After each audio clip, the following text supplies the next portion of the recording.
Dozens of children found hidden behind a false wall in a home basement. It's a story locally that continues to gain national attention. Carla Faith and two daycare employees are facing child abuse charges related to that November 2019 discovery. But before that, News 5 Investigates uncovered years of state inspection records documenting violation after violation at Faith's child care center and home. That's the first time the Colorado Department of Human Services is sitting down with our chief investigative reporter Eric Ross to break down their role in the case and explain why they didn't intervene sooner. Andy, good evening. There are still many unanswered questions into how long Carla Faith and two child care workers had been hiding more than 24 kids from state licensing workers. As you may recall, police intervention was required to rescue those children because Faith would not comply with workers who were investigating complaints that she and her staff cared for more children than they were allowed to have under the law. In all of the years I've been in the department, we've never seen anything like this, and nor have my licensing specialists. Erin Mawhinney is the division director for the Office of Early Childhood and Learning, which operates under the Department of Human Services. She and others in the office still surprised after 26 young children were found stashed behind a false wall in a basement back in November of last year. The Carla Faith case is really just an absolute anomaly. I would say that 99% of child care providers do the right thing and are doing their best for the children that they're caring for. Faith and child care worker Christina Swager are both charged with attempting to influence a public servant, a felony, along with misdemeanor child abuse.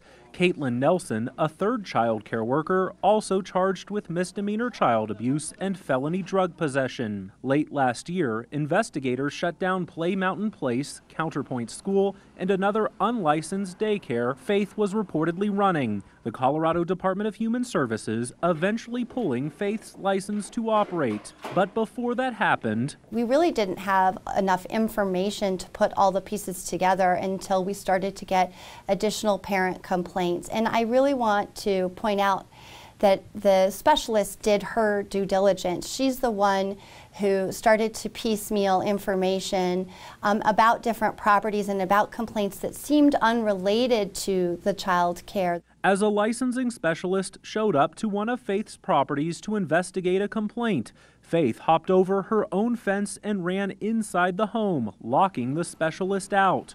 Faith also refused to cooperate with police, who eventually gained entry and found the children hidden inside. But prior to this discovery, News 5 Investigates discovered dozens of violations were documented at Faith's two licensed child care centers dating back to 2015. The last thing we want to do is shut down a child care facility for findings that violate our rule. What we want to do is make sure that those findings are not such egregious violations that they lead to health and safety issues for children down the road. So we want to be able to tell them where we think there's risk to children and help them mitigate that risk and come back into compliance with what their license requires. Mawhinney says many violations documented in annual inspections can be corrected through education, but one series of violations stood out to us.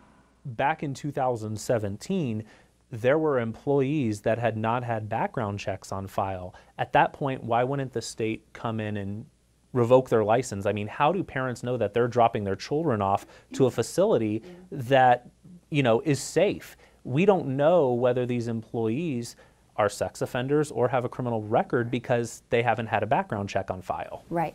So if we find that a facility or a home has employees that have not had their background checks done, they are not allowed to have contact with children until those background checks are complete. Of course, if they haven't been background checked by the department, we may not know about it until our next supervisory visit, until our next annual inspection. And News 5 Investigates uncovered Faith had been accused of running an unlicensed home child care center and hiding more children from state inspectors in California.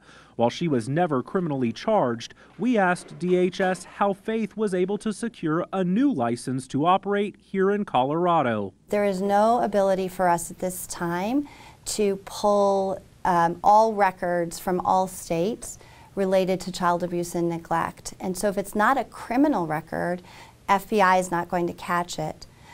So this is something that the state is working with. All 50 states are working together to try to figure out the best way to share child abuse and neglect records with each other to help prevent these kinds of issues. Until then, Mawhinney says it's up to parents to ask their child care provider questions and look for red flags. It's so important that parents contact us, even if they just have an inkling that something's not right.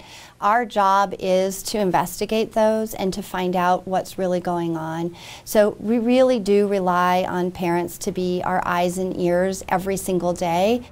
And while the state's Office of Early Childhood administers child care licenses, state law does not allow the workers to enter child care facilities to investigate a complaint, meaning if the owner of the child care facility doesn't want to comply, police intervention is required. Now, if you're a parent struggling to find a licensed child care facility in our state, we walk you through how to do that on our website, KOAA.com. There you can also track the latest developments on this case. Always watching out for you, Eric Ross, News 5 Investigates. And Colorado Springs police say that a fourth daycare worker, Valerie Fresquez, was cited and released on misdemeanor child abuse charges connected to this case. Because she was not booked into jail, police did not have a photo to release. As always, if you have a problem or an issue that you'd like our News 5 Investigates team to check out, just send them an email anytime to news5investigates@koaa.com.